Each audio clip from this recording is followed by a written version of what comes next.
누구나 알 수 있듯이 일본은 특이한 문화가 많은 나라입니다. 젊은 여성들은 특수 서비스 업종에서 일하는 것이 매우 자랑스러운 일이라고 생각합니다. 마치 가축처럼 열심히 일하는 직원들은 일자리를 얻기 위해 무릎을 꿇고 부탁하는 것을 부끄러워하지 않습니다.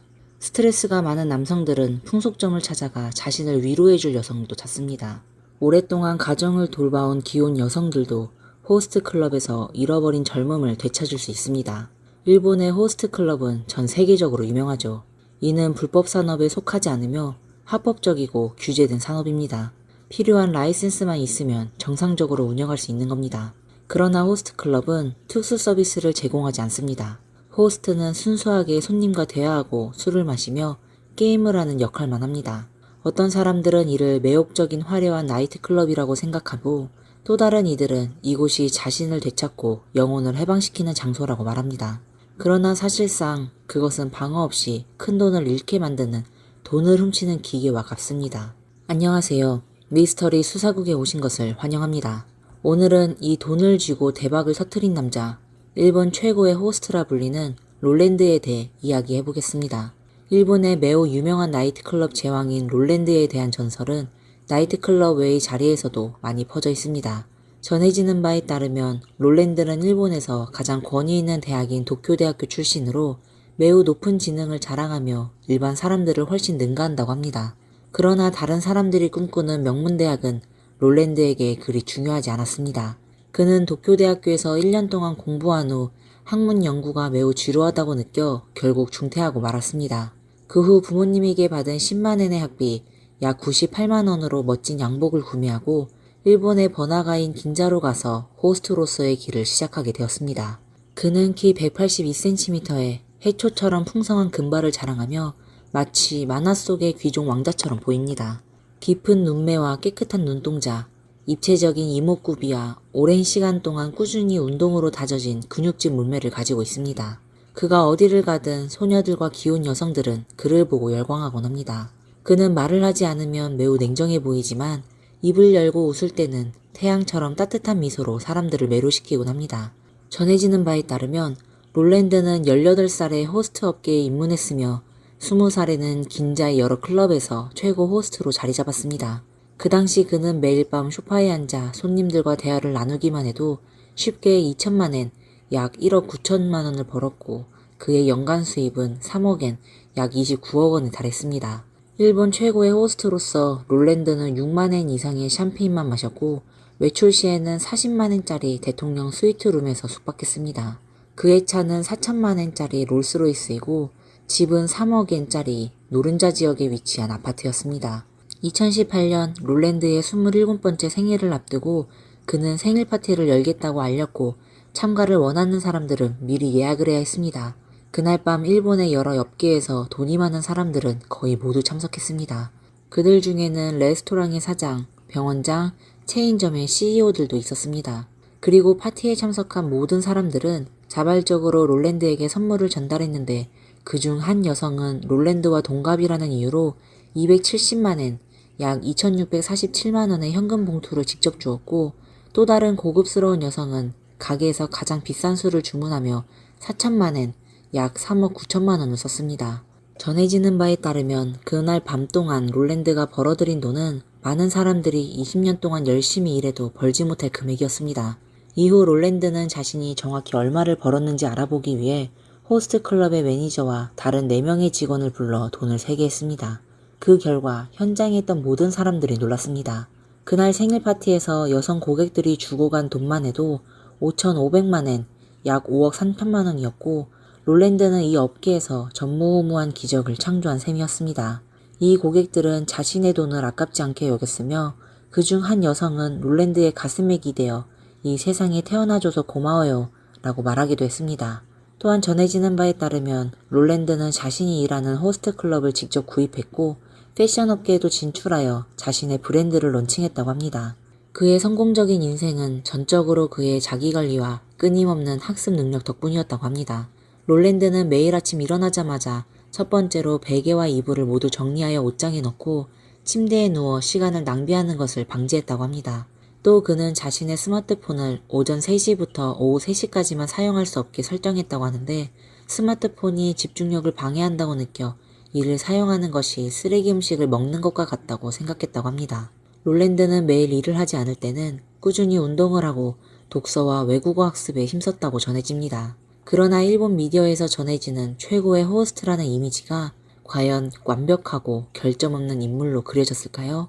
네티즌들의 연구와 분석을 통해 현실 속의 밤의 제왕이 어떻게 사람들에게 비춰졌는지 그 진짜 모습이 나타났습니다. 먼저 롤랜드가 도쿄대학교 출신이라는 주장에는 큰 허점이 있습니다. 도쿄대학교는 1877년에 설립된 일본의 최고 명문대학으로 세계 랭킹 13위에 자리하고 있습니다. 100년 이상의 역사 동안 도쿄대는 9명의 노벨상 수상자, 6명의 월프상 수상자, 1명의 필즈상 수상자, 16명의 일본 총리와 수많은 학자, 정치인들을 배출했습니다. 만약 도쿄대의 역대 총장들이 자신들의 학교가 일본 1등의 호스트를 배출했다고 알게 된다면 아마 기가 차서 화가 날 것입니다. 실제로 롤랜드는 도쿄대학교를 중퇴한 것이 아니라 도쿄에 있는 재경 평성대학교를 중퇴한 것입니다. 이 두 학교의 사이의 격차는 매우 큽니다. 그리고 많은 여성들이 열광하는 왕자 같은 모습은 사실 타고난 것이 아닙니다. 눈과 눈꺼풀, 턱, 코 등 곳곳에 수술한 흔적이 가득합니다. 롤랜드의 초기 모습은 사실 보통의 일본 청년이었습니다. 사람들을 매혹시키는 금발은 개인 헤어 디자이너가 매일 그의 머리를 염색하고 관리한 결과였습니다. 금발과 양복은 그가 자신을 왕자처럼 보이게 하기 위해 사용한 수단이었죠.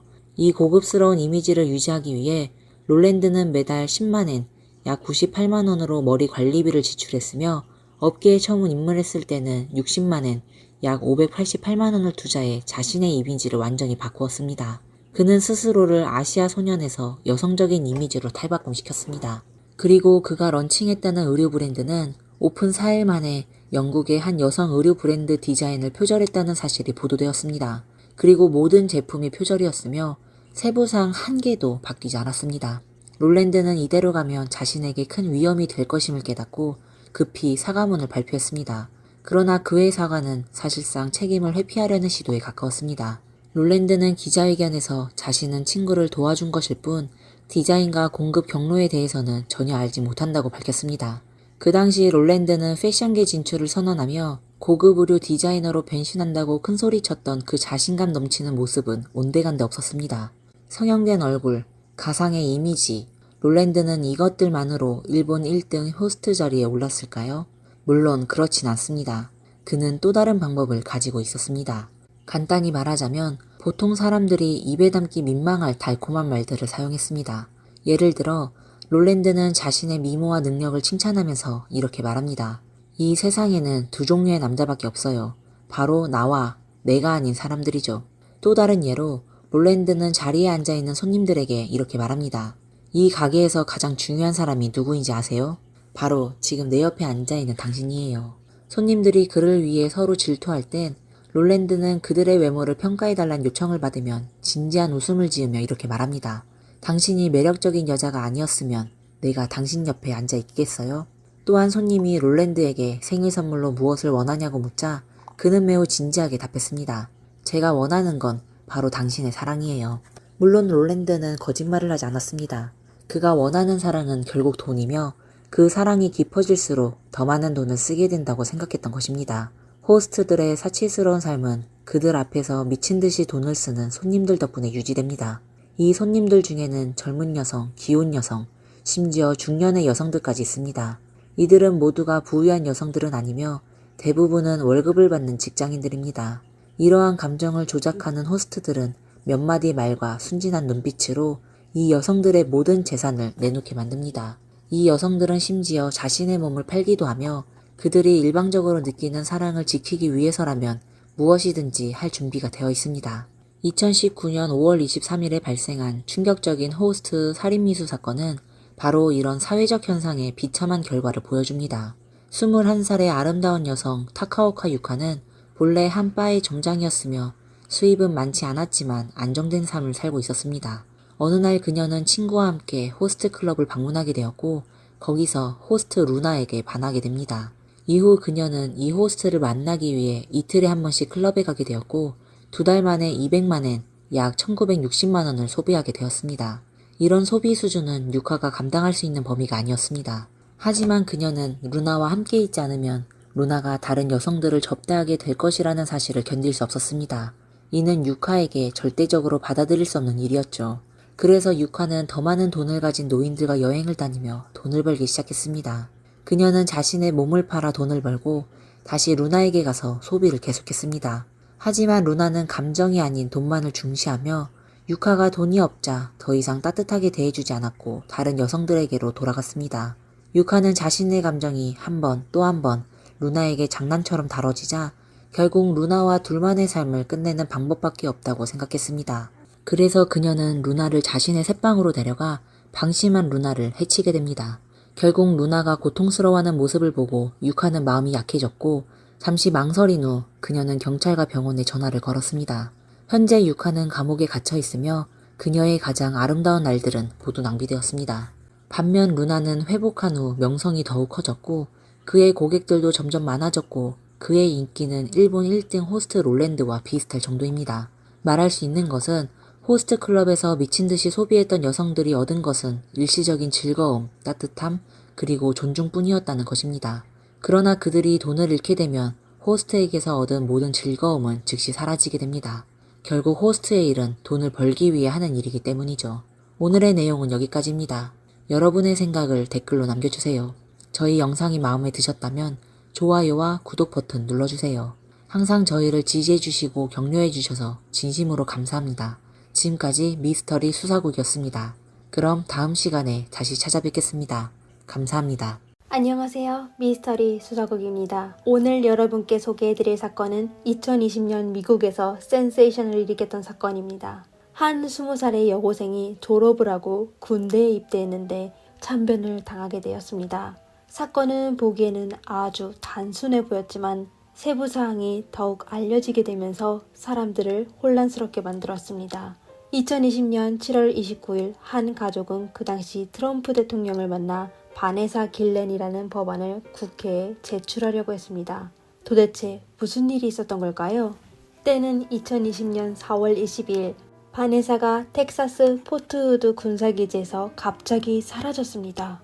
그녀는 이미 20살이 넘은 성인으로 지적이고 정상이며 용감하고 정직하게 아주 활기찬 성격이었습니다. 그리고 포트우드 군사기지는 그렇게 평범한 곳은 아니었습니다. 그곳은 미 육군 현역 기갑부대 중 국내 최대 규모의 군사기지로 관리가 아주 엄격했는데 한 사람이 어떻게 그곳에서 사라지게 되었을까요? 그 소식을 들은 바네사의 가족은 아주 불안해하였습니다. 군 기지 측에서 그녀의 실종 사건을 미군과 범죄수사팀으로 보고했다고 했지만 그녀의 가족은 역시 여러 매체에 이 사건을 폭로하였습니다.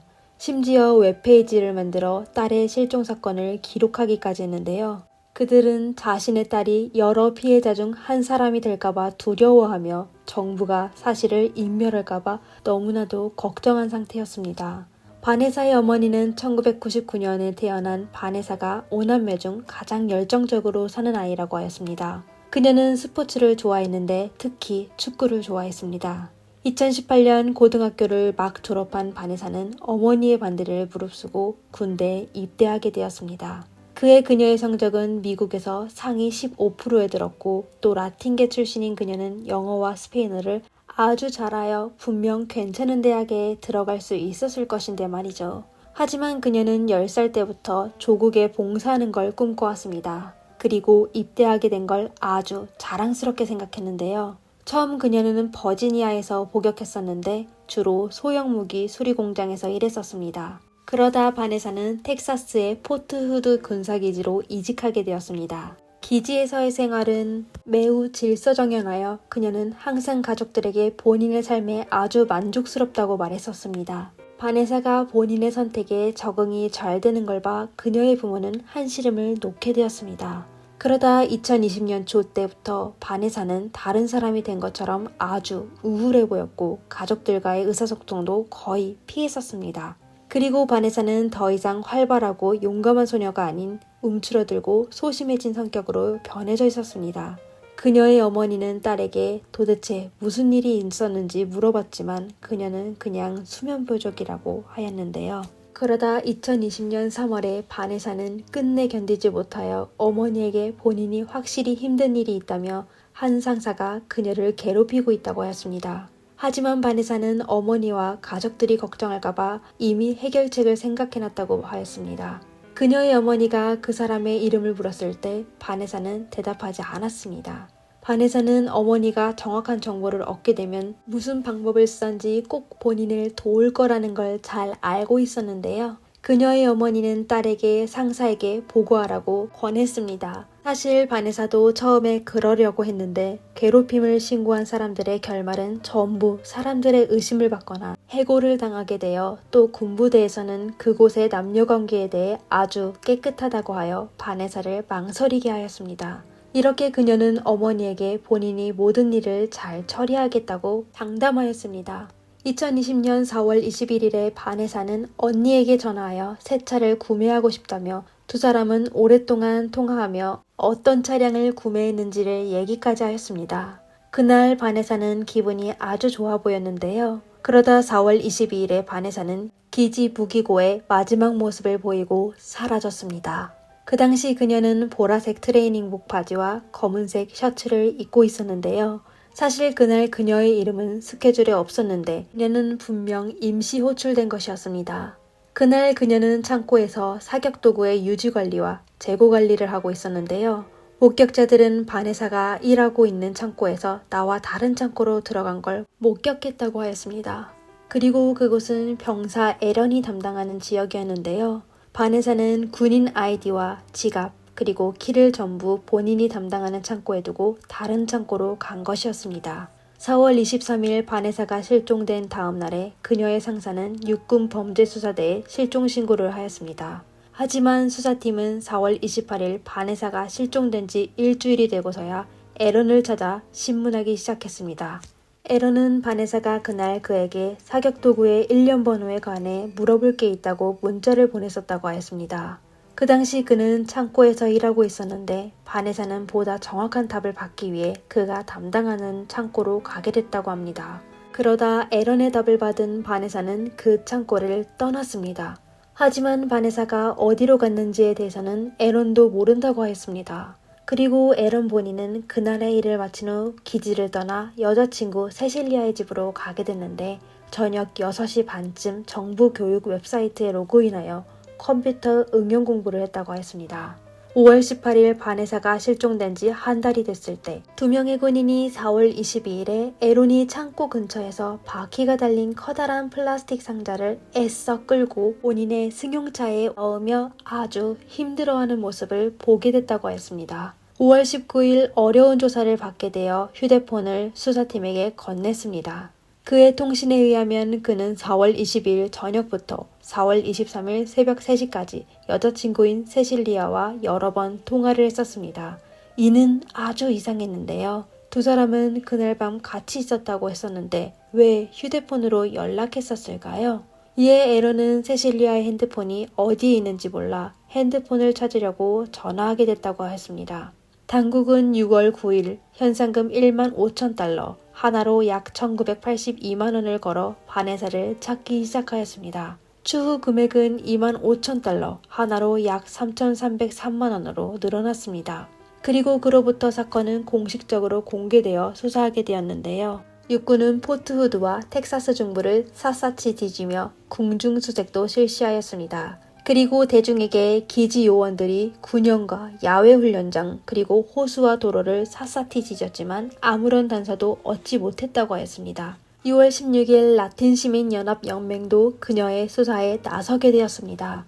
그 당시 형상 금액은 5만 달러, 하나로 6,606만 원에 달했습니다. 그리고 그때부터 사람들은 왜 사건 수사가 그렇게 오래 지연됐는지 의문을 제기하기 시작했는데요. 군사기지는 곳곳에 카메라가 설치되어 있고 사람이 밀집된 곳입니다. 바네사의 실종은 정말 누구에게도 보이지 않았을까요? 혹은 CCTV에도 찍히지 않았나요?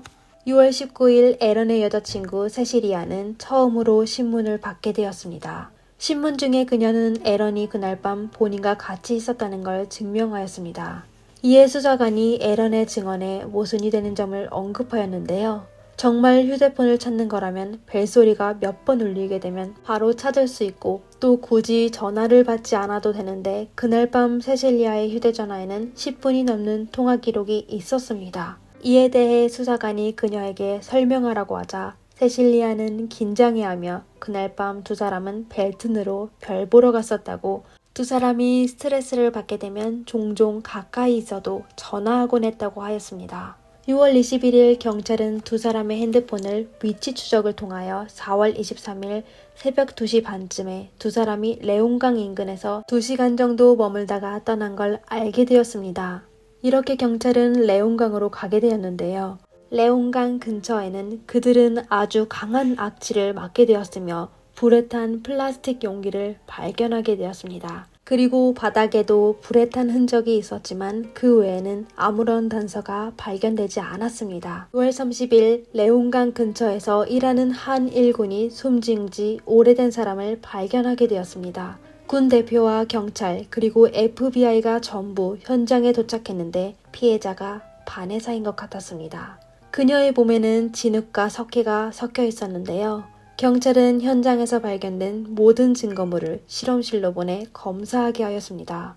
당일 저녁 8시 30분 여러 면의 압력에 의해 여자친구 세실리아는 마침내 무너지게 되었습니다. 그녀는 에런이 실수로 큰일을 저질렀다며 그날 밤 에런은 세실리아에게 전화하여 상자를 처리하는데 도와달라고 하였습니다. 그리고 상자 안에 있는 사람은 이미 숨진 바네사였습니다. 그들은 사실을 은폐하기 위해 바닥에 구멍 3군데를 파고 불태운 후 묻으려고 하였습니다. 그러다 불이 점점 커지게 되자 두 사람은 범행이 들킬까봐 겁이 나 태우다만 바네사를 구덩이에 묻어버렸습니다. 추후 그들은 또 범행을 숨기기 위해 콘크리트를 구입하기까지 하였습니다. 4월 26일 두 사람은 다시 그곳으로 돌아가 불태운 재를 묻은 뒤 콘크리트로 채워버렸습니다. 이 시점에서 여러분은 아마 세실리아가 왜 남자친구를 도와 그런 짓을 했는지에 대해 의아해하실 것입니다. 그녀는 분명 남자친구를 거부하여 사건에 참여하지 않거나 경찰에 신고할 수 있었습니다. 이 사건은 사실 그녀와 전혀 관련이 없어 그녀는 회피할 수 있었습니다. 그녀와 에런은 단지 2달 동안만 사귄 사이인데 이는 아주 이상하였습니다. 그리고 세실리아는 1년의 잔인한 짓을 마친 후 인스타에 자신의 생활사진을 여러 번 게시하였습니다. 그녀는 사진의 아래의 글에 당시 본인의 속마음을 적었었는데 세실리아는 바네사를 알고 있고 그녀가 순진한 척하고 있다고 생각하며 아주 싫어하는 것 같았습니다. 그렇다면 두 여자는 어떻게 서로를 알게 되었을까요? 두 사람이 도대체 어떤 원한이 있길래 그녀가 에런을 돕기로 결정했을까요? 이 모든 건 미스터리로 남게 되었습니다. 한편 에런은 유력한 용의자로 자신의 침실에 갇혀 기지 밖으로 나갈 수 없게 되었습니다. 그때 그는 여자친구가 이미 사실을 고백했다는 것을 전혀 모르고 있었습니다. 그리고 세실리아는 경찰이 미리 준비한 말로 그들을 돕기로 하였습니다. 전화통화에서 에런은 자신의 범행을 부인하지 않았으며 범행 도구가 둔기였다는 사실도 인정하였습니다. 통화가 끝나게 되었을 때 에런은 초조한 말투로 자기야, 그들이 그 사람을 찾은 것 같아 라고 하였습니다. 7월 DNA 결과를 통하여 발견된 사람이 확실히 바네사인 걸 증명하였습니다. 그녀의 가족과 그녀에게 관심을 가진 모든 사람들은 모두 슬픔을 참지 못하였는데요. 그들은 도대체 무슨 일이 일어났는지 알고 싶어 하였습니다. 죄수는 언제, 어디서, 왜 범행을 저질렀을까요? 에런이 그녀를 괴롭혔던 사람이었을까요? 하지만 이상한 일은 또 발생하였습니다.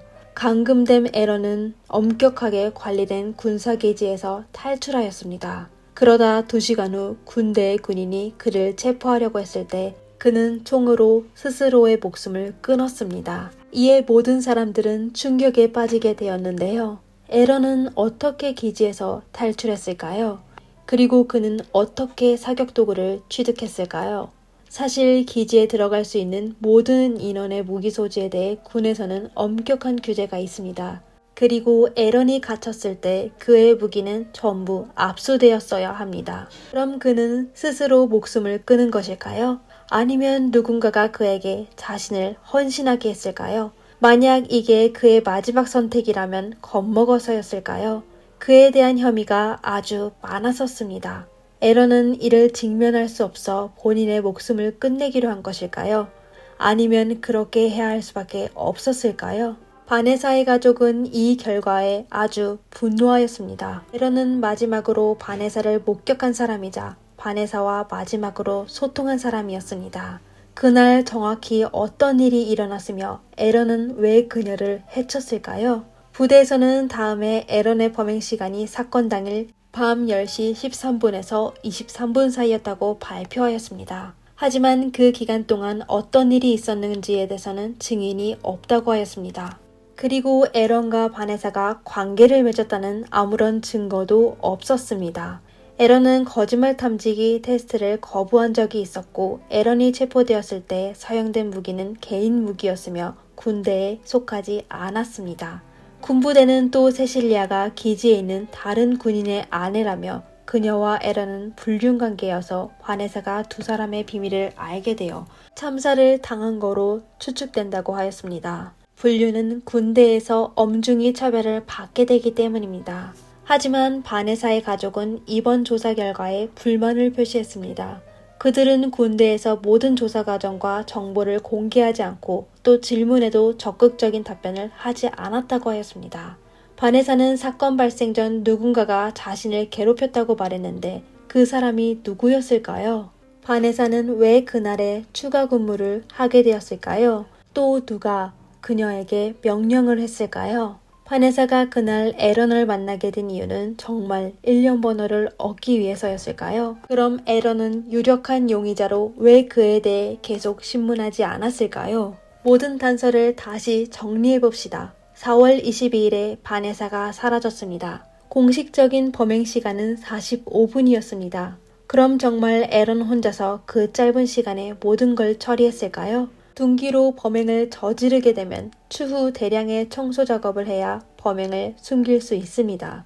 그럼 에런은 어떻게 그 짧은 시간 내에 전문적이고 꼼꼼한 청소 작업을 했었을까요? 기지는 4월 23일 상사에게 보고했다고 했는데 왜 3주가 넘어서야 사건을 목격한 사람이 나타났을까요? 바네사는 4월 22일에 실종됐는데 군대에서는 왜 바로 수사를 진행하지 않았을까요? 상급자가 수사를 막은 것일까요? 그리고 에런과 그의 여자친구에 대한 조사도 계속 지연되었습니다. 사건 발생 2달 후에야 사람을 찾기 시작했는데 전에 기지 수사관들은 아무런 조치를 하지 않았습니다. 만약 바네사의 실종이 언론에 폭로되어 민중들의 관심을 받지 못했다면 그녀의 사건은 아마도 그냥 실종으로 종결됐을 것입니다. 그리고 현지의 경찰은 레온강 근처에서 이상한 점을 발견하였지만 자세히 조사하지 않고 경찰견을 현장으로 보내 다시 수사하지도 않았습니다. 결국 바네사는 일반인에게 발견되었는데 이것은 정말 말도 안 되는 일이었습니다. 그리고 오늘날 사람들이 세부 사항에 대해 주의를 기울이게 되자 증인들은 증언을 바꾸게 되어 사건은 기이하게 되었습니다. 바네사의 실종 사건이 대중의 관심을 끌게 되자 많은 여군이 나서게 되었는데요. 그들은 군대의 가장 어두운 면을 언급하며 상사들은 그녀들에게 안정감을 준 적이 없다고 하였습니다. 그들은 의회가 이 사건에 대해 독립적인 조사를 실시하고 바네사 길렌이라는 법안을 통과시키기 위하여 공동청원서에 서명했습니다. 그리고 이에 따라 유사한 사건이 발생하게 되면 민원을 제기할 수 있게 하고 부대에서 마음대로 할 수 없게 하였습니다. 또한 미군, 특히 여군을 더욱 안심하게 군 복무를 하게 하였습니다. 그녀들은 다시 신고했다는 이유로 보복당할 걱정을 하지 않아도 됐습니다. 한 젊은 여자가 조국을 지키고자 군대에 입대했는데 그녀가 지키고 싶었던 나라는 그녀를 지켜주지 못했습니다. 사실 그 자체로 아주 슬픈 일인데 그녀들은 더욱 많은 존경을 받아야 했습니다. 시청자 여러분은 오늘의 사건에 대해 어떻게 생각하시나요? 댓글에 의견을 남겨주시면 감사하겠습니다. 이상 미스터리 수사국이었습니다. 다음 영상에서 뵙겠습니다. 안녕하세요. 미스터리 수사국입니다. 오늘은 중국과 독일에서 센세이션을 일으켰던 리앙지의 사건에 대해 소개해드리겠습니다. 1990년 중국 허난성에서 외동딸로 태어난 리양지에는 가족의 사랑을 독차지하였습니다. 그리고 온화한 성격으로 어릴 때부터 선생님이나 학교 친구들에게 사랑을 받아왔습니다.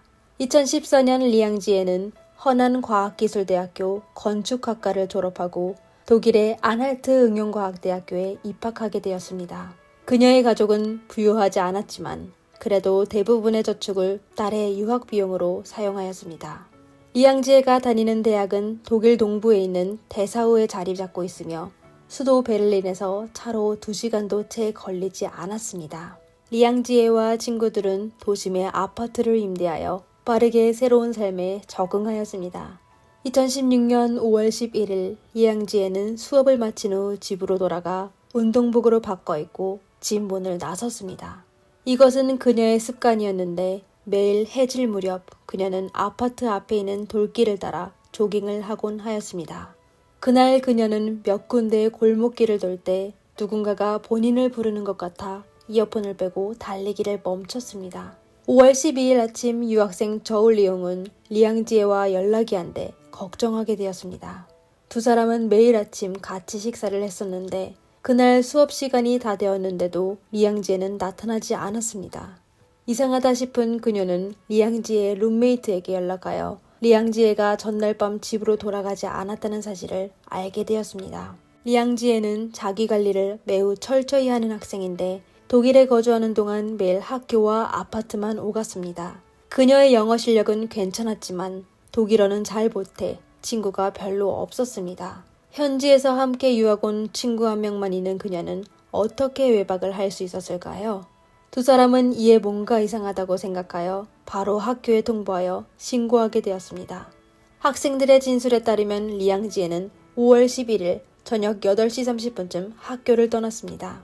데사우시의 일조 시간이 매우 길어 그녀가 떠났을 때는 날이 아직 밝았었습니다. 그리고 그녀는 매일 같은 경로에서 달리기를 했었는데 이 노선을 따라 아파트 앞에 있는 거리에서 시작하여 하우스맨 거리를 지나 광장과 도시공원을 돌았습니다. 데사우시의 경찰은 실종자가 젊은 여성인 점을 고려하여 공원과 주변의 범죄 발생 가능성이 높은 지역을 집중으로 수색하였습니다. 경찰은 이날 정오부터 시내 전역에 수백 명의 경찰을 배치했으며 헬기와 열화상 카메라 그리고 경찰견을 동원하여 실종자의 이동 경로를 따라 철저히 수색하기 시작하였습니다. 현지의 중국계 사람들은 서로 메시지를 전달하며 수사에 동참하였습니다. 하지만 24시간이 지났는데도 사람들은 아무런 단서를 찾지 못하였습니다. 5월 13일 오전 경찰은 리양지의 휴대전화로 다시 전화를 걸었는데 한 남자가 전화를 받았습니다. 하지만 그는 전화를 받자마자 전화기를 꺼버렸습니다. 시간이 너무 짧아 휴대전화의 위치를 추적할 수 없었습니다. 오전 11시쯤 경찰이 그 통화 내역에 대해 추가로 분석을 하려던 중 갑자기 수색대로부터 연락을 받게 되었습니다. 그들은 하우스맨 거리의 소나무 아래에서 한 숨진 여성을 발견하였습니다. 그곳은 리양지에의 아파트에서 불과 수십 미터밖에 안 되었습니다. 법의학자는 DNA 검사를 통하여 그녀가 바로 39시간 동안 실종된 리양지에라는 걸 확인하였습니다. 그녀는 골절과 상처가 많았는데 분명 숨지기 몇 시간 전에 구타와 몹쓸 짓을 당했었습니다. 실종 사건이 형사사건으로 돼 경찰은 긴장해하며 다시 철저한 수사를 시작하게 되었습니다. 그들은 리양지에의 선생님과 하구에게 그녀의 상황에 관해 물었으며 전과가 있는 사람들을 중점으로 일일이 조사하였습니다. 그리고 피해자의 몸에서 찾아낸 체액의 DNA 데이터베이스에 넣어 확인하기 시작하였습니다. 경찰이 사건에 대해 조사하는 동안 리양지에의 부모도 5월 중순 데사우시에 도착하게 되었습니다. 부부는 처음으로 독일에 도착하였는데 어머니는 딸을 마지막으로 볼 염두가 나지 않아 딸이 임대한 아파트에 머물면서 그녀가 사용했던 물건들을 만지작거리며 울음을 멈추지 못하였습니다. 리양지의 아버지는 수십 년 동안 경찰 일을 해왔는데 그는 딸의 방에서 오랫동안 앉아있다가 딸을 찾아 현장으로 가서 살펴보기 시작했습니다. 우선 소나무의 주변을 확인한 그는 딸이 평상시 조경하는 경로를 따라 확인하고 분석하다 그는 조사팀에게 범인이 리앙지에가 발견된 소나무의 옆에 있는 집에 있을 거라고 얘기하였습니다. 아버지의 추측은 아주 정확했습니다. 하지만 그는 그 집안에 아무도 없었고 예상 밖으로 그가 그 당시 숨어 있었다는 걸 모두가 모르고 있었습니다. 5월 23일 경찰 수사가 미궁 속으로 빠지게 되어 더욱 광범위한 수사를 진행하려고 할 때 한 젊은 남자가 대시유 경찰서를 방문하게 되었습니다. 그 남자는 하우스맨 거리에 거주하는 주세바스찬 F인데 그 여자친구 제니아가 사건에 관련이 있다고 주장하였습니다. 세바스찬은 5월 10일 리앙지에가 실종되기 전날 밤 여자친구 제니아가 조경하고 있는 그녀를 본 적이 있다고 하였습니다. 제니아는 리앙지에가 귀엽게 생겨 그녀에게 성인 게임을 하고 싶은지 물어 그녀의 동의를 받은 후 같이 세바스찬이 있는 아파트로 가서 세 사람은 몇 시간 동안 즐기다 리앙지에가 떠났다고 하였습니다.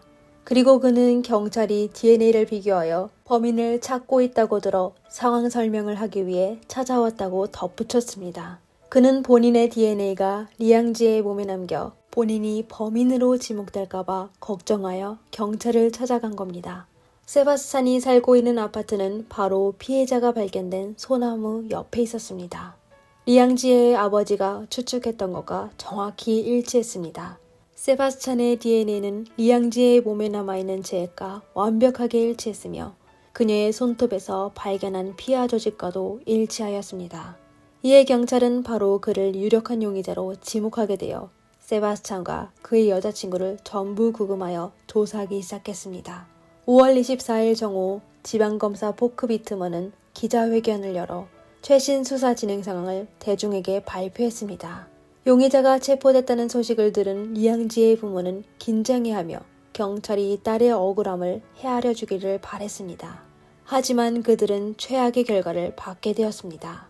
그날 기자회견에서 검찰은 우선 경찰이 용의자 2명을 체포했다고 밝히며 사건에 대해 간략한 설명을 한 후 기자회견 내내 세바스찬이 언급한 성인 게임에만 집중하여 얘기했습니다.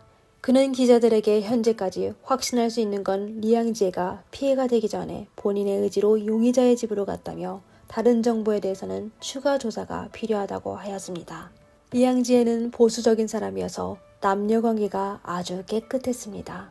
그녀는 매일 집과 학교에만 있었는데 어떻게 소통할 수도 없는 사람들과 성인 게임을 할 수 있었을까요? 가장 황당한 점은 용의자의 자백에 따르면 리앙지에는 5월 10일에 그들과 같이 있었습니다. 하지만 사실 그 당시 리앙지에는 같은 반 친구들과 함께 있었는데 경찰은 아무런 확인도 하지 않고 피의자의 터무니없는 자백을 실제로 믿었습니다.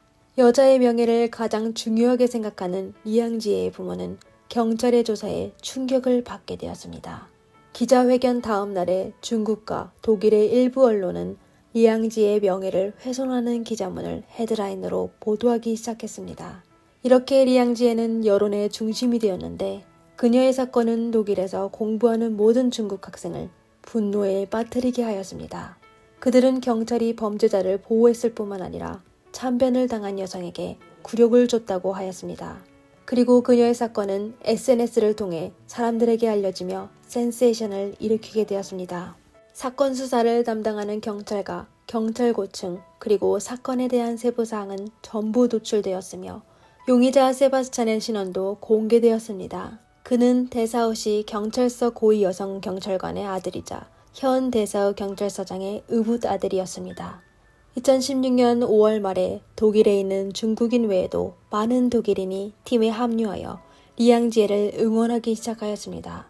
엄청난 여론과 외교적 압박으로 데사우 경찰서장과 세바스티안의 어머니는 할 수 없이 휴직하게 되었습니다.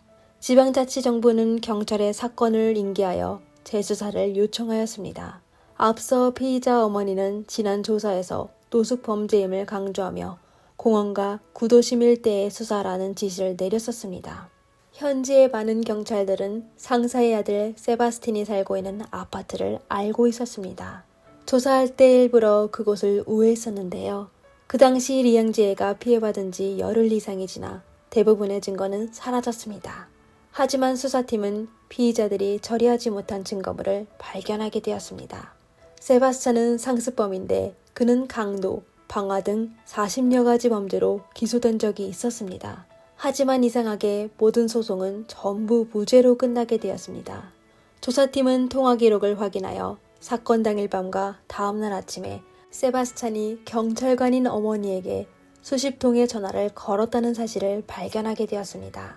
그리고 리앙지에가 사라지기 며칠 전에 세바스찬은 자신의 컴퓨터로 아시아 여성 등 같은 특별한 검색어로 검색하였었습니다. 그리고 범행 당일 저녁 리앙지에가 실종된 5월 12일의 새벽에 범행 증거를 은폐하는 방법 등의 정보를 찾기 시작하였습니다. 또 경찰이 세바스찬의 집을 수색하기 전날에 그는 이사했는데 10일 동안 그는 집안을 반복하여 청소했었습니다. 경찰은 조사 결과 아파트 안에서 수백 개의 붉은 흔적을 발견하게 되었습니다. 그리고 사건 발생 당시 아파트는 리모델링 중이어서 거주하고 있는 사람이 별로 없었지만 그들은 그날 밤 오래도록 이상한 소리를 들었다고 하였습니다.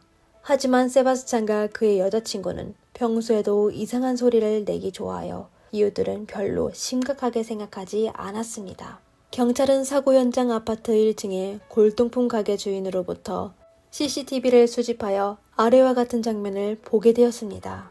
5월 11일 저녁 21시 20분 한 아시아계 여자가 조경하며 아파트를 지나가다가 멈춰서 한 독일 여성과 얘기를 나누기 시작했습니다. 독일 여자는 도움을 청하려는 듯 불안한 표정으로 계속 손짓을 하고 있었습니다. 아시아 여성은 잠깐 망설이다가 독일 여성을 따라 집 안으로 들어갔습니다. 그러다 다음날 새벽 2시 30분에 CCTV에 세바스찬의 모습이 드러나게 되었습니다. 그는 아파트에서 나와 집을 여러 번 돌더니 바로 다시 아파트로 들어갔습니다. 그리고 그 아시아 여성은 아파트에서 나오지 않았습니다. 추후 경찰은 CCTV 속 아시아 여성이 리앙지에고 그녀를 아파트로 들어가게 한 사람이 세바스찬의 여자친구 제니아라는 걸 확인하였습니다. 지금까지 보면 사건은 아주 명백하였습니다. 사건 당일 리앙지에는 제니아의 소가 아파트에 들어갔습니다. 그리고 그녀는 세바스찬이 아파트에서 나오기 전에 참변을 당하게 된 겁니다. 세바스찬과 제니아에 대한 재판은 2016년 11월 25일 지방법원에서 진행하게 되었습니다. 전문가의 지도를 받았는지 두 피고인은 아무 말도 하지 않고 서류 파일로 얼굴을 가리며 묵비권을 행사하였습니다. 그들은 모든 질문에 대해 변호사가 답변할 것이라고 말했습니다. 검찰은 어느 정도의 증거를 확보했지만 범인의 자백 없이 소송을 마무리하는 건 역시나 어려웠습니다. 검찰은 세바스찬의 컴퓨터에서 발견한 검색어와 DNA 대조 결과 그리고 CCTV 영상 등의 증거물을 그들에게 보여주며 피고인을 계속 압박하였습니다. 그러다 10번째의 재판에서 제니아는 처벌을 면하기 어렵다는 사실을 깨달아 고백서를 작성하여 모든 사실을 털어놨습니다. 그때서야 사람들은 그날 리앙지에가 사라진 밤에 어떤 끔찍한 일을 겪게 되었는지 알게 되었습니다. 제니아는 17세 때 남자친구 세바스찬을 만나 사귀게 된 겁니다. 두 사람의 관계는 정상적인 관계가 아니었습니다. 세바스찬은 아주 변덕스러웠는데 여자친구에게 다양한 요구를 했었습니다. 제니아는 어렸을 때 양아버지에게 몹쓸 짓을 당한 적이 있어 남녀 관계에 있어서 자존감이 매우 낮아 남자친구와의 이상한 관계를 빠른 시간 내에 받아들이게 되었습니다. 사건 당시 19세였던 두 사람은 이미 동거하여 아이 2명을 낳았습니다. 5월 11일 세바스찬은 할 일이 없어 매우 지루해했는데 그는 갑자기 제니아에게 다른 한 사람을 찾아 셋이 같이 즐기자고 하였습니다. 오래전부터 순종해온 제니아는 남자친구의 말에 거리로가 사람을 찾기 시작하였습니다. 그러다 그녀는 조깅하는 리앙지에를 보게 되었습니다. 아시아 여성이 남자친구가 가장 좋아하는 타입이라고 생각한 제니아는 바로 그녀에게 말을 걸었습니다. 그녀는 손짓으로 리앙지에에게 무거운 상자를 옮겨야 하는데 그녀의 집으로 가 도와줄 수 있는지 물었습니다. 리앙지에는 약간 당황했지만 마음씨가 착하여 동의하였습니다. 그러다 그녀가 아파트의 문에 들어서자마자 문 뒤에 숨어있던 세바스찬이 갑자기 그녀를 안았습니다. 리앙지에는 처음부터 끝까지 저항했었는데 결국 그녀는 직경이 1m 되는 쓰레기통에 담겨 아파트의 1층 창문에서 집 옆에 있는 소나무로 버려지게 되었습니다. 이렇게 세바스찬의 범행 과정은 사람들에게 알려지게 되었습니다. 2017년 8월 4일 데사우 지방법원은 이 사건에 대해 판결을 했습니다. 세바스찬은 여러 범죄로 유죄 판결을 받았고 가석방이 없는 종신형을 선고받게 되었습니다. 극형을 폐지한 독일에서 이미 처벌할 수 있는 가장 센 처벌이었습니다.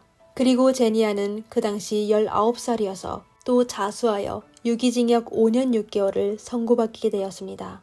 두 피고인은 놀랍게도 본인의 죄를 인정하기보다는 무척이나 억울해하였습니다. 세바스찬은 판사의 판결이 불공평하다며 변호사 때문에 자신이 감옥에 있게 됐다고 생각하였습니다. 그리고 제니아는 본인이 힘든 어린 시절 때문에 이런 짓을 했다고 주장했는데 두 사람은 자신에 대해 이야기를 하면서 자신이 부당한 대우를 받았다고 믿었습니다. 하지만 리앙지에에 대해 두 사람은 전부 죄책감이 전혀 없어 보였습니다. 두 사람은 전부 항소했지만 법원에서 그들의 항소를 기각하였습니다. 37번의 법정 판결 끝에 리앙지에 사건은 마침내 종결되었습니다. 2016년 5월 중순 리앙지에가 세상을 떠난 후 많은 중국 학생들과 독일 국민들은 자발적으로 리앙지에에 대한 추모 행사를 참여하였습니다. 추모 행사는 중국의 전통 풍습에 따라 49일 동안 지속되었습니다. 사람들은 소녀의 영혼을 달래주며 그녀가 마음 놓고 떠날 수 있기를 바랬습니다. 세바스찬의 부모가 위증이나 은폐를 했다는 직접적인 증거가 없어 그들은 유죄 판결을 받지 않았습니다. 여론이 점차 사라진 뒤 두 사람은 휴가를 마치고 각자의 일자리로 복귀하였습니다. 사람들이 리앙지에를 애도하는 동안 두 사람이 운영하는 와이너리가 개업하게 되었는데 장례식의 다음 날에 성대한 리셉션을 가졌습니다.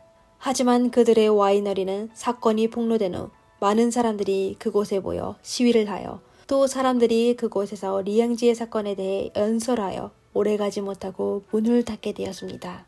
세바스찬의 어머니는 나중에 한 매체의 인터뷰에서 아들과 마찬가지로 리앙지에에 대해 언급하지 않았으며 그냥 아들의 여자친구가 유기징역 5년 6개월밖에 선고받지 않아 아들에게 매우 불공평하다고만 하였습니다. 그녀는 아마 리앙지에의 부모가 수많은 밤에 악몽에서 깨어나 딸이 당한 참변을 상상하며 울고 있을 거라고는 생각조차 하지 않았을 것입니다. 리앙지의 부모는 악성 보도로 오랫동안 살고 있던 집을 떠나게 되었습니다. 사건이 마무리된 후 리앙지의 아버지는 딸이 유학하러 가기 전에 부모님에게 부른 노래를 들으며 하루도 딸을 잊은 적이 없었으며 세상을 떠난 딸에게 편지를 적어 장례식에서 큰 상심에 편지를 읽을 수가 없어 다른 사람에게 부탁하여 읽게 하였습니다. 리앙지에 비록 넌 세상을 떠났지만 너의 목소리와 웃음소리는 늘 우리의 귓가에 남아있어. 정말로 우리 삶에는 네가 없으면 안 되는데 엄마 아빠는 네가 그때 얼마나 외롭고 고통스럽고 또 얼마나 도움을 받았으면 했는지 상상이 된단다. 너 없이 우리가 앞으로 어떻게 살아가야 할지 모르겠어. 너의 생일이나 기일은 늘 우리를 아프게 할 거야. 네가 편히 떠나길 바란다. 그리고 네가 천국에서 꽃길만 걷길 바랄게. 오늘의 사건은 여기까지입니다. 시청해주셔서 감사합니다. 이상 미스터리 수사국이었습니다.